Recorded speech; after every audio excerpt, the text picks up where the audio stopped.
গ্যাসের দাম বাড়ালে ভবিষ্যতে কেউ আর শিল্প খাতে বিনিয়োগ করবে না, এমন আশঙ্কার কথা জানিয়ে ব্যবসায়ীরা বলেছেন হাসিনা সরকার দেশের জ্বালানি খাতকে আমদানি নির্ভর করে অযৌক্তিকভাবে দাম বাড়িয়ে রেখে গেছে। উৎপাদন খাতে গতি ফেরাতে গ্যাসের দাম কমানোর দাবি ব্যবসায়ীদের। এদিকে বিইআরসি চেয়ারম্যান জানিয়েছেন গ্যাসের দাম সমন্বয়ের বিষয়ে শুনানি হবে এই মাসেই। আর অর্থনীতিবিদরা বলছেন জ্বালানির দাম বাড়লে শিল্প খাত ক্ষতির মুখে পড়বে, কমবে বিনিয়োগ। তৌহিদুর রহমানের রিপোর্ট।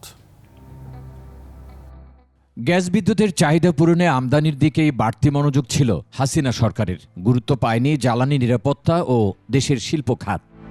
এমন বাস্তবতায় রাজধানীর একটি হোটেলে পলিসি এক্সচেঞ্জ এবং ইকোনমিক রিপোর্টার্স ফোরাম আয়োজিত জ্বালানির মূল্যবৃদ্ধি ও শিল্প খাতে এর প্রভাব নিয়ে এই সেমিনার। এক্সপোর্টের চাকা যদি স্লো ডাউন করে তখন কিন্তু এটার আলটিমেট ইম্প্যাক্টটা গিয়ে এমপ্লয়মেন্টে তো পড়বে, ইন্ডাস্ট্রিয়াল আউটপুটে পড়বে, এক্সপোর্ট নাম্বারে পড়বে, তার সাথে সাথে আমাদের এক্সপোর্ট রিসিটস এবং আমাদের রিজার্ভসে পড়বে।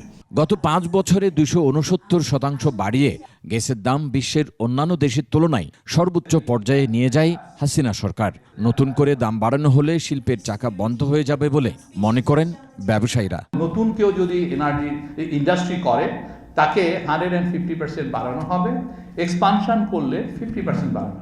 Thanks god to the government যে তারা এই ধরনের অ্যানাউন্সমেন্ট এখন করেছে, কারণ আমরা কেউ আর ইন্ডাস্ট্রি করতে ইন্টারেস্টেড না।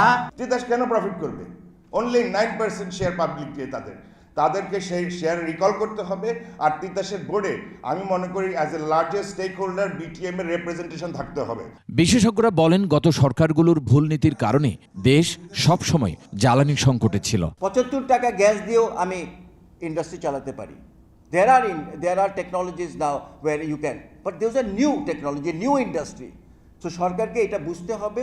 দেশের স্বার্থ বিবেচনায় ২৬ ফেব্রুয়ারি গ্যাসের দাম নিয়ে শুনানি হবে বলে জানান বিইআরসি চেয়ারম্যান। চেষ্টা করব যাতে একটা সঠিক সিদ্ধান্তে উপনীত হওয়া সম্ভব হয়। গ্যাসের দাম বাড়লে মূল্যস্ফীতি নিয়ন্ত্রণ আরও কঠিন হয়ে যাবে বলে মত ব্যবসায়ী ও অর্থনীতিবিদদের। হাইড্রো পাওয়ার সস্তায় হয়। তৌহিদুর রহমান, ২১ টেলিভিশন, ঢাকা। ভাই বোনেরা